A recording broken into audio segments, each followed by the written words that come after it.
Assalamualaikum warahmatullahi wabarakatuh. Kami dari kelompok 7 ingin mempresentasikan hasil kerja kami. PSAK 107 tentang ijarah. Berdasarkan PSAK 107, ijarah adalah akad pemindahan hak guna atau manfaat atau suatu aset dalam waktu tertentu dengan pembayaran sewa tanpa diikuti dengan pemindahan kepemilikan aset itu sendiri. Menurut Salman 2012-270, ijarah adalah akad pemindahan hak guna atas suatu barang atau jasa dalam pembayaran upah sewa atau ujrah tanpa diikuti dengan pemindahan kepemilikan atas barang tersebut. Sedangkan menurut Syahdaini 2005-70, ijarah berarti lease kontrak dan juga hire kontrak. Dalam konteks perbankan Islam, ijarah adalah suatu lease kontrak di bawah mana suatu bank atau lembaga keuangan menyewakan peralatan, sebuah bangunan atau barang-barang kepada salah satu nasabahnya berdasarkan pembebanan biaya yang sudah ditentukan secara pasti sebelumnya. Jenis-jenis ijarah. 1. Ijarah adalah akad pemindahan hak guna atau manfaat atas suatu aset atau jasa dalam waktu tertentu dengan pembayaran upah atau sewa ujrah tanpa diikuti dengan pemindahan kepemilikan atas aset itu sendiri. 2. Ijarah muntahiyah bitamlik IMBT merupakan ijarah dengan akad janji dari pemberi sewa berupa perpindahan kepemilikan objek ijarah pada saat tertentu atau PSAK 107. 3. Jual dan sewa kembali sell and lease back atau transaksi jual dan ijarah. Rukun dan ketentuan. 1. Pelaku harus cakap hukum dan malik. 2. Objek akad ijarah. 3. Ijab qabul. Menurut Salman 2012-277, walaupun mempunyai ciri hampir sama, terdapat perbedaan antara ijarah dan leasing. Berikut secara ringkas perbedaan antara ijarah dan leasing. Perbedaan ijarah dan leasing. Keterangan objek. Ijarah, manfaat barang dan jasa. Leasing, manfaat barang jasa. Keterangan objek pembayaran. Ijarah, tergantung atau tidak tergantung pada kondisi barang atau jasa yang disewakan. Leasing, tidak tergantung pada kondisi barang yang disewa. Keterangan perpindahan kepemilikan. A. Ijarah, tidak ada pindahan kepemilikan. B. IMBT, janji untuk menjual atau menghibahkan di awal akad. Leasing.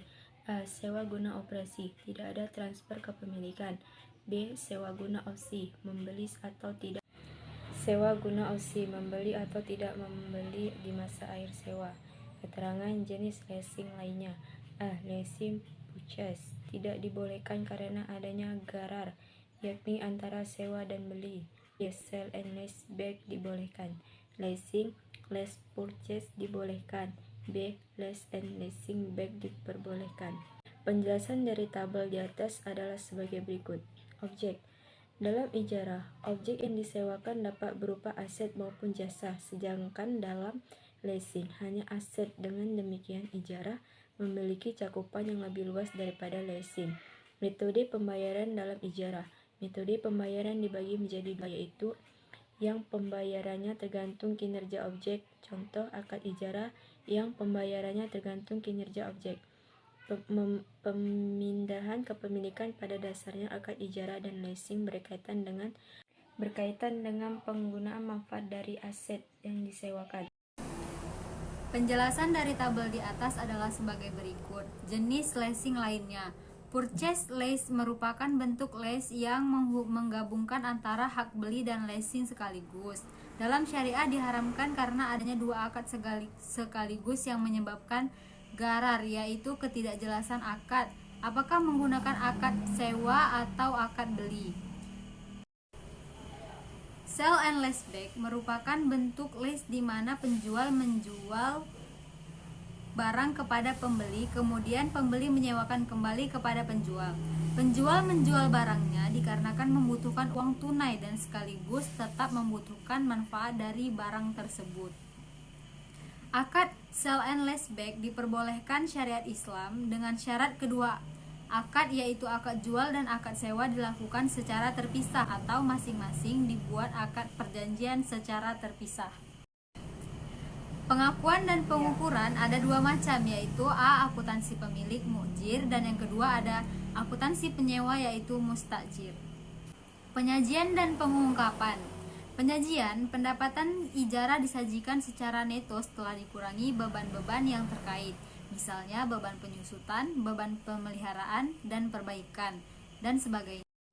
Yang kedua, pengungkapan. Berdasarkan PSAK 107, pemilik mengungkapkan dalam laporan keuangan terkait transaksi ijarah dan ijarah mutahiyah bitamlik, tetapi tidak terbagi pada nilai perolehan dan akumulasi penyusutan untuk setiap kelompok aset ijarah dan keberadaan wa'ad pengalihan kepemilikan dan mekanisme yang digunakan jika ada wa'ad pengalihan kepemilikan.